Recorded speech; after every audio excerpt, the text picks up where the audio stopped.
उत्तर वज़ीरिस्तान जे मीर अली वारे इलाइक़े में सिक्योरिटी फोर्सिस जी चौकीअ ते दहशतगर्दनि जो हमिलो। लेफ्टिनेंट कर्नल, कैप्टन ऐं 5 एहलकार शहीद। सिक्योरिटी फोर्सिस जे जवाबी कार्रवाई में 6 दहशतगर्द मारिजी विया।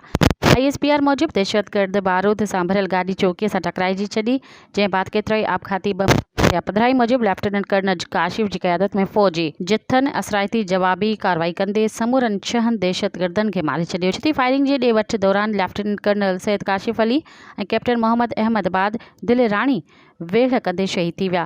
बहादुरी सां वेढ़ कंदे शहीद थियल एहलकारनि में हवलदार साबिर, नाइक खुर्शीद, सिपाही नासिर, सिपाही राजा ऐं सिपाही सज्जाद शामिल।